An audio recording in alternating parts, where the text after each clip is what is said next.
So I'm gonna take you on a little journey through my giant stack of sketches. I've done thousands of life drawings, which allowed me to go from this to this, and from this to this. This is the final sketchbook tour for our 12 Days of Proko, and if you've been following along, you've seen a bunch of modern day masters sharing their best sketches. And for most artists, that's really inspiring, and that's why we did it. But I get that for some, it might seem like these artists were always this good. Comparing your work to theirs can feel discouraging. So in this video, I'm doing the opposite. Instead of just showing my best work, I'll show you my early stuff, the rough work. I want you to see that becoming a good artist isn't about being born with talent. It's about practice and growth. I want to show you how much you can improve if you're dedicated. And as I flip through my old work, I'll occasionally put up a similar, more recent drawing to show you how much growth is possible. This is my very first session at Watts Atelier. That's the school I went to for 11, 12 years or so. They told us to do some ovals and trying out the new pencil. I had never drawn with a charcoal pencil sharpened in that way before. So this is a Conte pencil. It's about an inch or a little bit more sometimes of exposed charcoal, and it's sharpened to kind of like a bullet shape. I have several videos on it if you're interested in it, but it allows you to just use the side of the pencil to put large areas of clean tone down. I've never held a pencil overhand.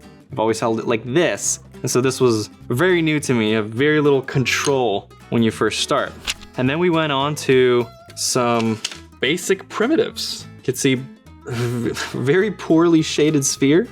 But look, improvement, right? Still, I think the first day. And they had us practice a value scale. Had no idea how to separate my shadows and lights. I mean, you can see pure white in what is probably a shadow. And then dark right in here, what was probably some halftone, just going in there and feeling it out, drawing every single tooth like a little tic-tac. I've been hesitating to do this video just because most of this stack is gonna be complete garbage. It's gonna look really bad. And a lot of people have said in the past, like, you know, as an artist, you try to hide your bad stuff, present your good stuff. It kind of hurts your, like, master persona, right? Like if you want to sell to collectors, they need to feel like you're this genius artist. So there's this advice of just get rid of the bad stuff. But I consider myself an instructor, an art teacher, and so I think this is very valuable for students to see. Got some Asaro heads. We did a lot of these. These were very normal warm-ups. You come into class and one of these is just on there and you can draw while you wait for class to start. Or even just some classes just had this as the model that we study. It's really useful to understand the planes of the head. Not everybody has the exact same planes, but the same patterns exist. So you apply a template to a specific person and you can mold that template to form into that exact person you're drawing. Okay, and I think this was like day number 3. We started from these printouts, put some tracing paper over it. So there's the rhythms. Right, so these rhythms indicate motion between, like little connections between the shapes. We're looking for movement across the muscles and also just the general planes of the head. But doing this sort of thing helps you to be able to draw from reference and analyze an image and be able to see relationships between all the shapes correctly. You know, like from the ear down to the chin is a really good indicator of where you have the side and then it turns to the front. You don't see these lines on the photo, but they do represent relationships between things in the photo. I remember being so proud of this. I did this in 2 hours. You know, I got clean separation of light and dark. I felt like this was the most 3-dimensional drawing I've ever done in my life. This was like in my portfolio for a while. But yes, obviously looking back, I'm just like, oh, so many mistakes, but I was very proud of it at the time. I considered this a win. Another page of just warm-ups, circles, and tone. Not much to this one. This is just warming up my hand for 5 minutes before class started. All right, then looks like we went on to probably 20-minute lands. At this time, I was just analyzing outlines and I was putting symbols instead of analyzing the actual forms. I wasn't doing too bad. I mean, I think this does represent the model. I remember who the model was, and it kind of looks like him. But I'm drawing like a little almond shape with a little circle inside of it for the eyes. Not actually looking at what's in front of me and what shapes do I actually see. Like the lips, I just drew an outline around the lips and a little line in the middle. With lips, you don't usually see a full outline around everything. The bottom will just kind of like create a shape of the shadow under the lip. You won't see an outline around the lip. And then like in here, there was probably a big shadow on the bottom plane of the nose instead of all of these outlines. There's just a lot of stuff that I'm putting down because I feel like those are the important lines on the face and what I would see in like a cartoon to represent a face. Okay, then we moved on to quick sketch. And by the way, this is all one class. I think in my first semester, I think I only took one class. So I was going there on like weekends. I think I was a junior in high school. Every week we're doing something different. Looks like we started quick sketch, figure quick sketch. And you can see I am trying to capture the pose and a two value separation. So trying to separate shadow from light. Not doing a very good job of it. Very kind of non-committed shapes of my shadows. I just kind of put a little bit of tone here and here. And I'm not really sure where like this shadow ends. Like, is this bottom leg also in shadow? I didn't really know what to do. I was afraid to group an entire leg shape into the background. It's like, they're both shadow. So if I'm doing a two value drawing, just put them all in shadow, right? But I was afraid to separate it. It's like every body part needs to be visible. Also just the gesture, very stiff. All of the shapes of the body are just these like little snowman type things. We got a curve on both sides. I knew nothing about gesture at this point, nothing. And so this is just me kind of copying the outlines of the muscles I'm seeing. All right, then it looks like the next day we did a long figure drawing. I spent some time really analyzing the shapes. Still though, very non-committal in my shadow shapes. I'm not able to decide exactly where that edge of the shadow is and be able to control how that shadow transitions to light. I'm just putting a fuzzy dark shape everywhere and then outlines around the groups of muscles that I thought were important. And they are, like this, the deltoid's important. All this is important, and I probably saw maybe the teacher did something similar in their demo, and so I was kind of copying it. But all of this is just purely observation, trying to get that perfect line, trying to copy it as I'm seeing it. And it looks like I did all right. I mean, the head, I think, is probably a little too small for this. This guy's probably gonna be 9 feet tall if he actually existed. Not too bad for my first figure drawing, it seems like. And by the way, if you're seeing some nice lines in here, that's not me. This looks like the instructor came in and drew over mine and put some really nice lines on top. All right, then I guess back to quick sketch for a little bit. Bunch more stuff just like this. I'm just copying little snowman shapes everywhere. No gesture yet. Starting to go a little bit darker. I'm not too scared of the pencil anymore. You're doing 30 of these in a day and you're just getting the mileage. You're not getting any like single amazing drawing. You're just getting practice and going through the motion of constructing the body from start to finish many times over and over again. And initially, you can see I'm not finishing them. I don't have enough time because I just can't make decisions fast enough. But eventually, I'll be able to get a full figure down. Looks like I'm starting to commit to some shadow shapes too. I mean, look at right here. I'm actually putting an edge. I mean, it's not a very good edge. It's a sharp edge all the way across, even though there's supposed to be some, some gradations in here, but I'm committing to a shape. When you're putting shadow and light in a 3 to 5 minute drawing, you need to commit to shapes. Because if you can't commit to shapes, you can't design the shapes. And here's some really good examples. So the top two, these are mine. You can see I'm, again, even more commitment through here. You can see very clear separation. I'm deciding what this shape is. And then these bottom two, this is the instructor. But you can see how these are very simple, really simplified versions. Like the arms are just little cylinders, like little hoses, little tubes. But the shapes are very specific. There's no detail of anatomy, but they're all specific decisions that they chose to do. Whether it's right or wrong, they still committed to the shape. And I think that's what they were trying to get me to do here. Just go in and commit to it. Your proportions will improve just with time. But if you never go for it and you don't trust yourself, then you're never going to make enough mistakes on purpose to then be able to analyze and say, that's what I did wrong, I need to do this different thing instead. If it's always just kind of wishy-washy, unsure stuff, how are you supposed to know if the shape you wanted to put down was gonna look good or not? Okay, here's still first semester. I took their point and I was like, okay, dark, light, and there's an edge, right? There's a shadow on this leg. Didn't have enough time to really define any edges clearly and then go in here and design some shapes. It just didn't have enough time because when there's 4 of them, that means they're 5 minutes each. If there's 7 of them, that means there's 3 minutes each. If there's 10 of them, that means they're 2 minutes each. Oh man, it looks like maybe Jeff came in and did some. Look at that calligraphy. Some anatomical details in there.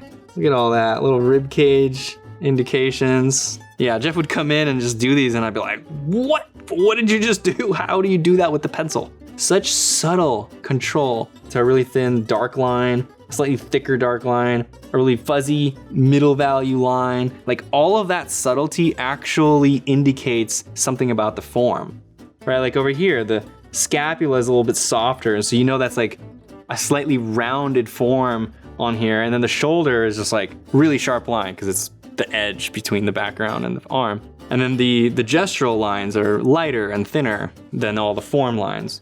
Okay, this looks like a page of really quick sketches. But I feel like these are probably like 30 seconds each or maybe 1 minute each, forcing us to get just those basic lines in.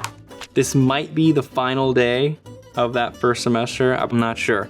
But looks like another full 3-hour pose, and I've just focused on that light to dark separation and then going in and trying to do some of the halftone. You can see all the halftones are really spotty, really patchy. I had no idea what any of it was indicating. I knew nothing about anatomy at the time.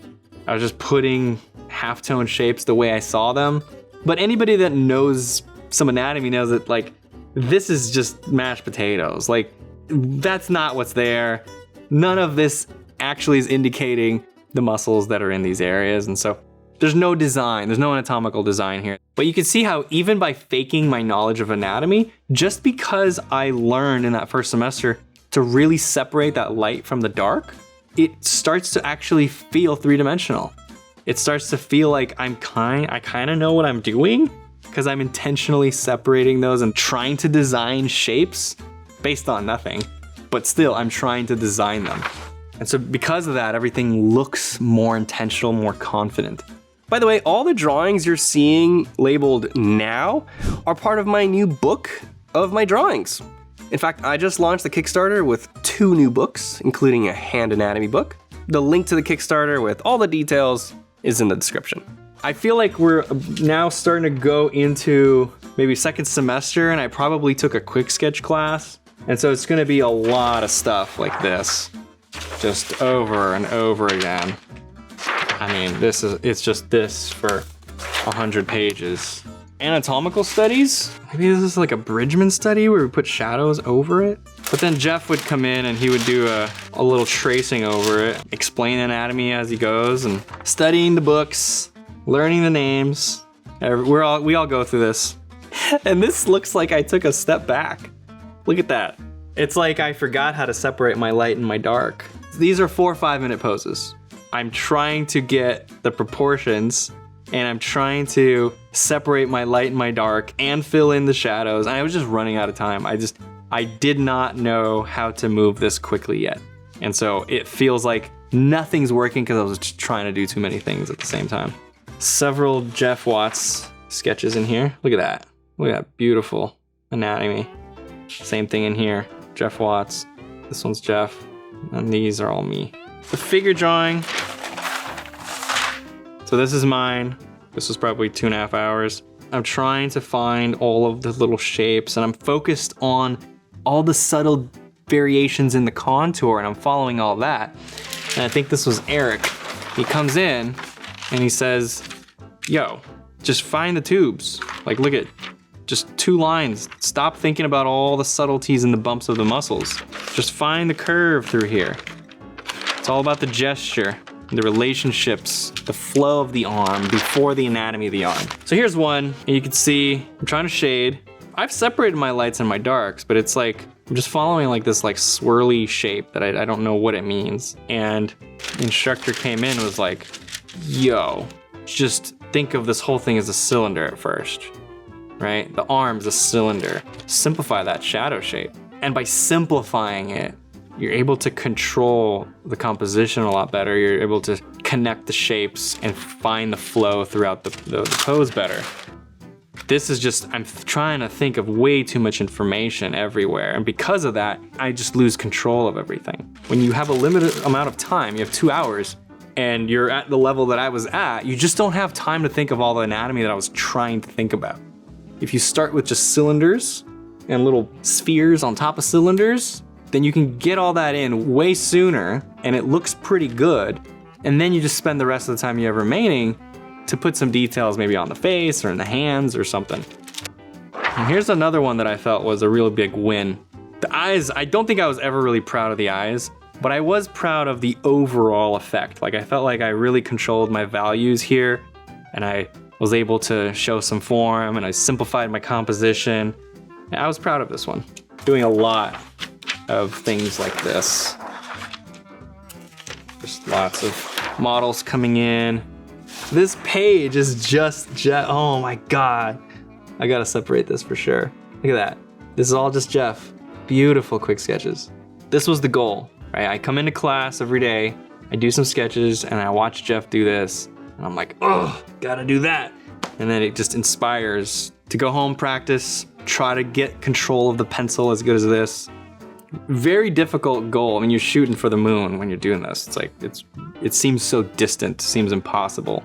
But, you know, at a young age, you kind of have that young confidence. It's like, I could do anything. And I could totally see, like, just flipping through this, the progress is so subtle. It almost feels like there is no progress. When you look at each one drawing one at a time, it feels like it's not getting better at all. Just the same thing over and over again.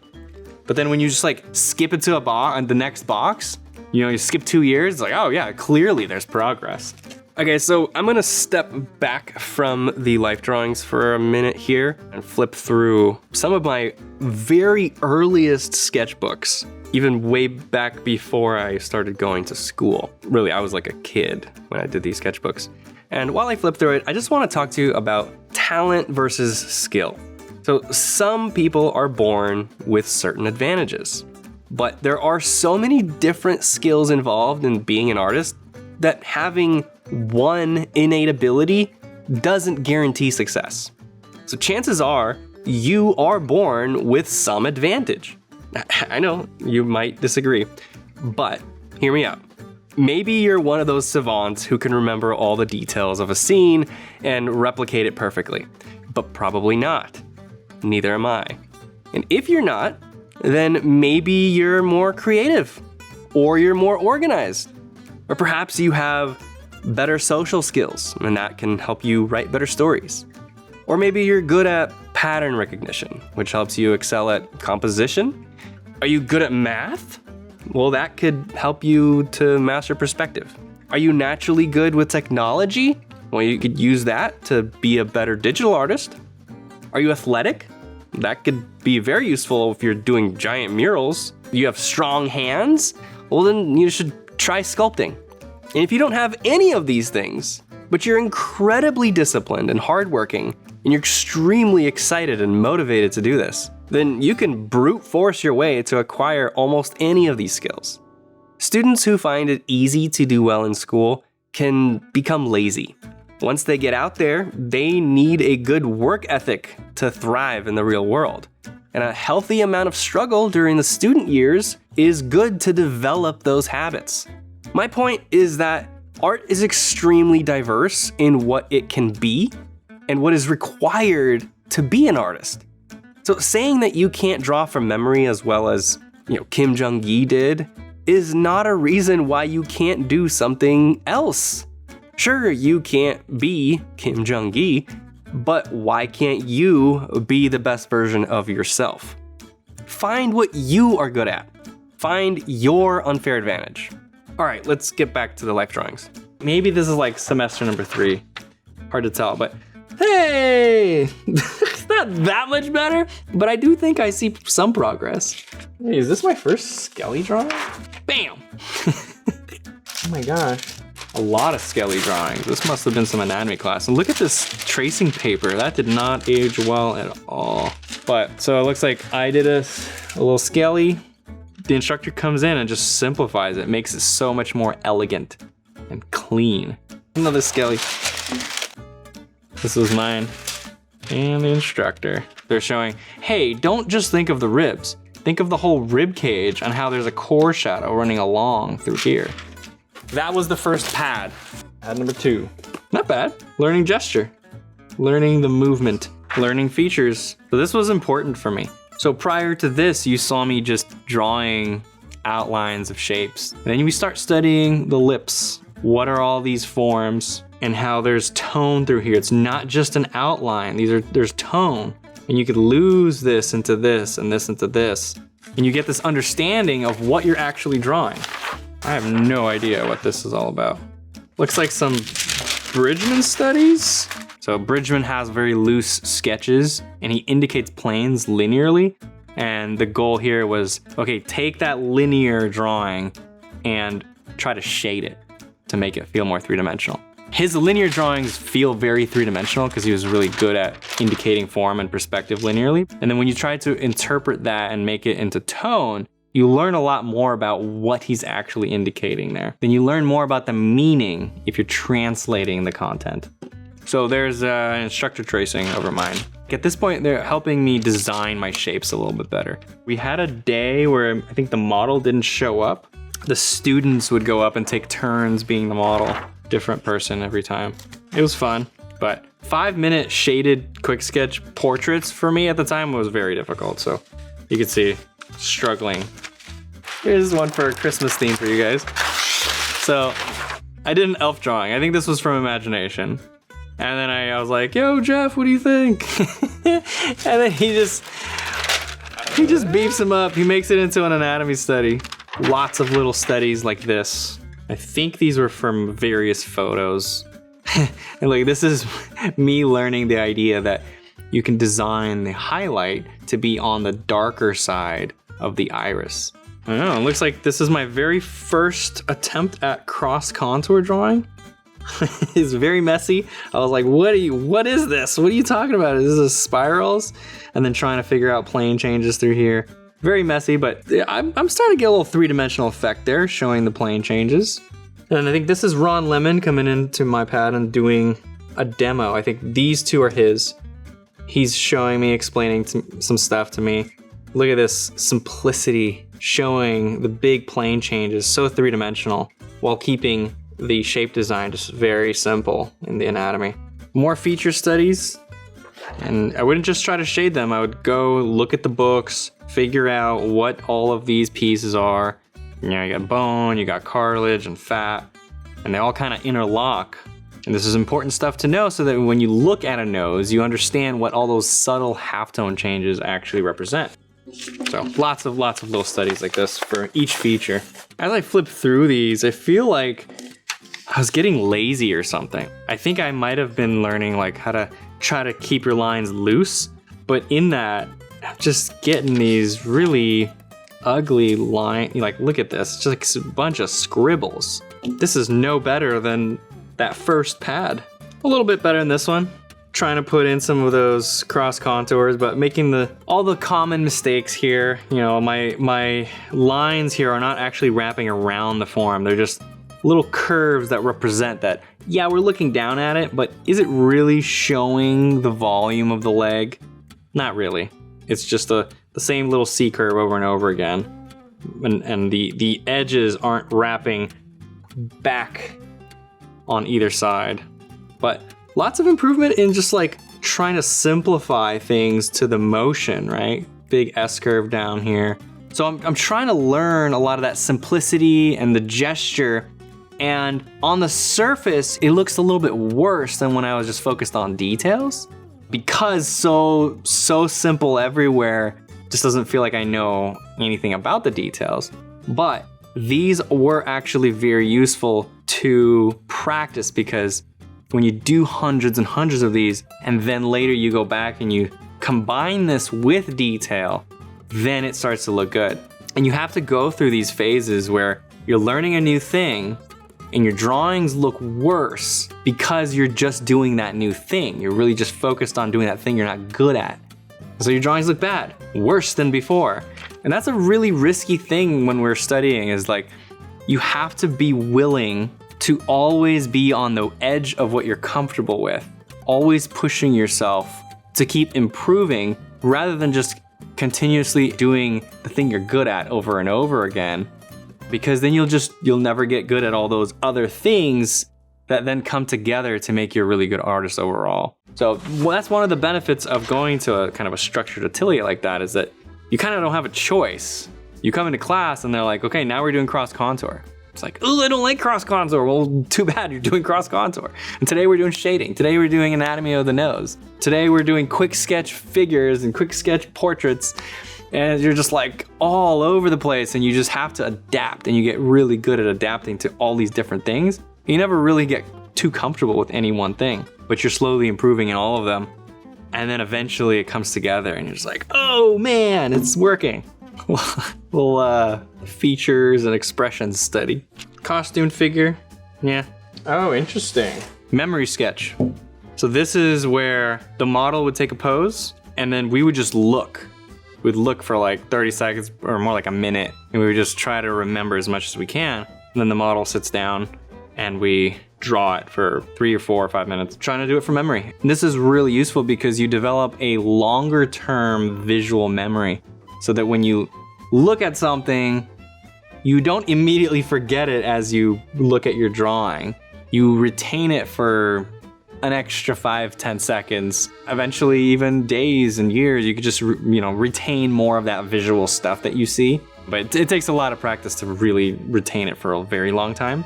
But even if you're drawing from reference all the time, this is useful because you don't have to keep going like up and down like this every 2 seconds.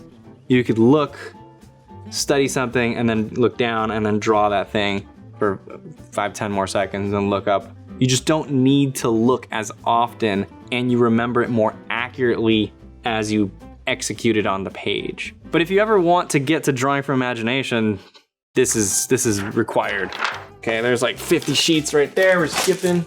I guess a little bit of improvement in some of these shapes. I'm capturing the gesture, but now I'm starting to think about the subtlety in the anatomy, and I'm starting to capture it just a little bit better. I don't know if you guys are noticing. That's a little bit of improvement. Mushy hands. Still not really showing much knowledge of anatomy in the halftones. Just copying what I'm seeing. You could tell by like how I designed the collarbone here. Like, it's not actually tracking really well as that handlebar shape in here. I'm just kind of, oh, there's a little line right there. Okay, let's put a line right there. There's another one here. Let's put another one here. But not really thinking about how that's actually indicating a bone going from here to here. And what's the shape of the bone, and how do these halftones tell the story of the bone and the pec muscles softening the bottom of the bone, and how the neck connects to the top of it. Like, I wasn't thinking about any of that stuff. I was just analyzing shapes and halftone tiles and trying to put them down as accurately as I could. And then constantly, as I'm doing these, Jeff would come by and do something like this and something like this, and just remind me of how big of a gap in knowledge and experience there is between what I'm doing and what he's doing. You can just see how much subtlety there is in not just the knowledge of the anatomy in there, but just the subtlety in the line work, just the execution of the line. So much variety in there. If you really just zoom in and you study every line that he's putting down, you can see how much more control he has than like me in here. And then every once in a while, I try to get a little fancy with the edge work, trying to lose some edges in here and be like, oh, let's show some energy in the shading. And just, like, all it ends up being is just noise, because none of it matters if you don't have really good structure and proportions and good handle on light and dark separation and how all of these light and dark shapes really need to just show the form and the light on the form. And when you don't have everything coming together in that good story, then it just kind of looks like noise. And so, yeah, this is me trying to get fancy and try to feel it out, which is good. You need to do that stuff, but it also just shows there's not enough experience in constructing the 3D forms yet. Looks like a caricature study. This is, I believe, a Kruger painting. Look up Kruger caricature. Some of the most amazing caricature paintings I've ever seen. But not bad.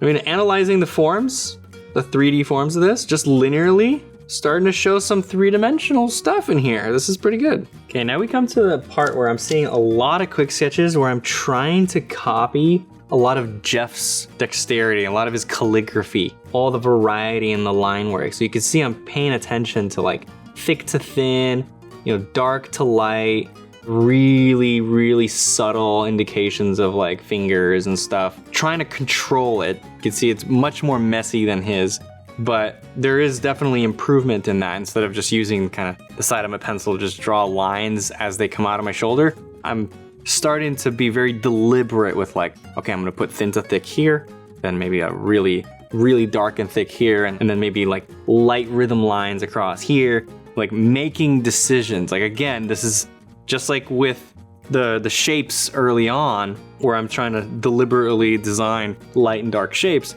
Now I'm at the stage where I'm very deliberately trying to design the calligraphy in my lines. And if you don't go through that stage where you're being very deliberate with every decision about a specific thing, you kind of just stay stuck in this mediocre stage. Very lucky that I had someone to look at, to shoot for, like with the stuff that Jeff would do, where he's just such a wide variety of lines to be able to copy. If you don't have that available to you, if you don't see that on a daily basis, you just forget that it's even possible. You just think, oh, lines are lines, like who cares? The beauty of the line can in itself just be the art. So very important. Anything you want to improve on, you spend weeks, months just being very deliberate with the decisions about that thing that you're trying to improve. Looks like I was, I guess, taking a caricature class, because there's several caricatures in here. I guess that's the Matrix. Is that Keanu though? I can't tell. It's gotta be. The first semester, I think I took one class, right? So once a week for 3 hours on Saturdays. Then I think after that, I went to 3 classes per week. So I probably did like Saturday morning, Saturday afternoon. So 3 hours. And then probably, I think I did like a Wednesday night or something, right? So after school, still in high school, I would go and do 3 hours. I think it was 7 to 10 p.m. I would stay to that schedule, about 3 or 4 classes per week.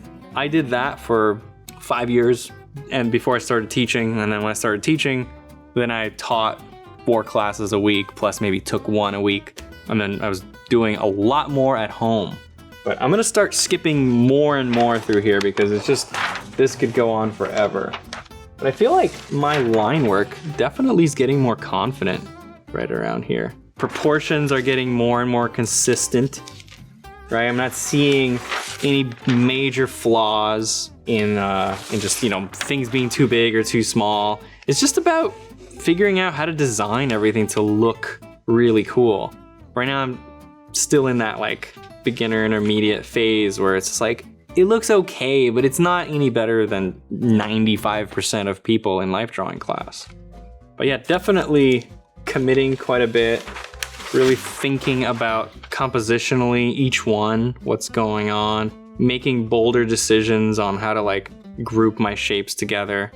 Ooh, here's a big leap forward. Some good shading in here. Starting to even use like a little bit of line work in the plane indication there, a little bit in the nose. But generally in these longer studies, I would try to keep it clean. Try to be as accurate as I could. This was all about just developing my eye to see clearly and then put it down on paper the way I see it. There's another good one right afterwards. This was a drapery study, so pretty good in the design of a lot of these folds. And I remember being really happy with how I indicated that face.